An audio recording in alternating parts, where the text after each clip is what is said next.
நெஞ்சில இருக்க சின்ன சின்ன சிக்கு எடுப்பீங்கன்னு பார்த்தா மொத்தமா வலிச்சு எடுத்துருவீங்க போல இருக்கு. ப்ளீஸ் போதும். வால் வந்து அழகா இருக்கணும் பார்க்கறதுக்கு. சூப்பரா கொண்டு வாங்க. ஐயோ! எனக்கு குளிக்கிறதே பிடிக்கல. போதும். வணக்கம் நண்பர்களே. இவர் பேர் தான் சிம்சன். இவர் வந்து ஒரு பொமரேரியன். ஆக்சுவலி அவங்க பெட் பேரண்ட்ஸ் வந்து கூட்டிட்டு வந்தது ரீசன் என்னன்னா, அங்கங்க சின்ன சின்ன கட்டிகளா இருந்தது. அதாவது ரொம்ப பெரிய கட்டின்னு சொல்ல முடியாது. சின்ன சின்ன சிக்குகளா அந்த கழுத்து அந்த செஸ்ட் போர்ஷன் சுத்தியே இருந்தது. அது கொய்மைன்னு இருந்ததா, அதனால வந்து அதை ரிமூவ் பண்ணிட்டு நல்லா குளிப்பாட்டிட்டு நீட் பண்ண சொல்லிட்டாங்க பர்ற. ஸோ அதை நான் எடுக்க ஆரம்பிச்சாச்சு. நீங்க பார்த்தா தெரியும். எடுக்க கிட்டத்தட்ட ஒரு 10ல இருந்து 15 சின்ன சின்ன சிக்குகளா இருந்தது. அதுங்க கோம்பிங் பண்ணாலுமே போகல. சிசரிங் தான் பண்ண முடிஞ்சது. ஃபர்ஸ்ட் சிசரிங் பண்ணும்போது ஒண்ணுமே தெரியலன்னு சொல்லி நின்றுகிட்டு இருந்தான். அதுக்கப்புறம் ஆட ஆரம்பிச்சிட்டான். ஏன்னா அவனுக்கு சிசர் மேல ஒரு பயம் அதுக்கப்புறம் தான் வர ஆரம்பிச்சது.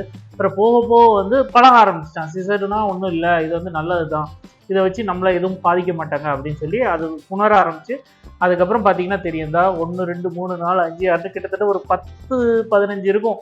அந்த இடத்த சுற்றி அதை எல்லாத்தையும் ரிமூவ் பண்ணிட்டு காலில் பின்னாடி இருக்கிற அன்இவன் ஹேர்ஸு, அதுக்கப்புறம் வயிற்றுக்கடியில் அப்டமன் போர்ஷனில் இருக்க அன்இவன் ஹேர்ஸு, இது எல்லாத்தையும் ரிமூவ் பண்ண ஆரம்பிச்சிச்சு. அண்ட் பார்த்தீங்கன்னா லாஸ்ட்டாக வந்து பின்னாடி அந்த தொடப்பகுதியில் வால் பகுதியில் இருக்கக்கூடிய அன்இவன் ஹேர்ஸ் எல்லாத்தையும் ரிமூவ் பண்ண ஆரம்பிச்சிச்சு.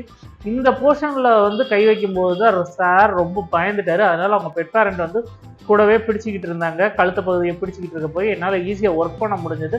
அண்ட் ஃபைனலாக டெய்லியும் கொஞ்சம் குறைக்க சொன்னாங்க. அதையும் நம்ம குறைக்க ஆரம்பிச்சிச்சு.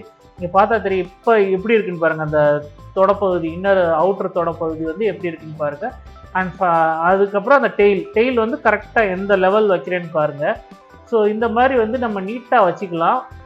இது மாதிரி பண்ணுறதுனால என்ன ஆகும் அப்படின்னா, அந்த நீளமாக வளரக்கூடிய ஃபர் வந்து தரையில் பட்டு அது வந்து தூசி கீசி எதுவும் படாமல் கொஞ்சம் நீட் பண்ணிக்கலாம் நம்ம. அண்டு பார்த்தீங்கன்னா ஒருத்த காலத்துக்கிட்ட இன்னர் தைஸில் இருக்கிற ஃபர் எல்லாத்தையும் எடுக்க ஆரம்பிச்சிச்சு. ஸோ டாக்ஸ் வச்சுருக்கீங்க அப்படின்னா இன்னர் தைஸில் இருக்க ஃபர் எடுக்கிறது ரொம்ப நல்லது. ஏன்னா அது வந்து சில நேரங்கள் சிக்கு பிடிக்கிறதுக்கோ இல்லை யூரின் மோஷன் பட்டா புண்ணாகிறதுக்கோ சான்சஸ் உண்டு. அந்த மாதிரி போர்ஷனில் இருக்க ஃபர்ஸை எல்லாத்தையும் ரிமூவ் பண்ணிவிட்டு லாஸ்ட்டாக குளிப்பாட்ட ஆரம்பிச்சாச்சு.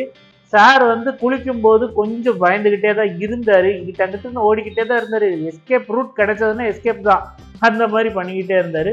ஷாம்பு எல்லாம் போட்டு தேய்க்கும் போது பேசாமல் கிடந்தார். ஆனால் தண்ணி ஊற்றும் போது இங்கிட்ட அங்கிட்டு எல்லா இடத்தையும் நான் ஒரு வழி பண்ணிட்டாருன்னு தான் சொல்லணும்.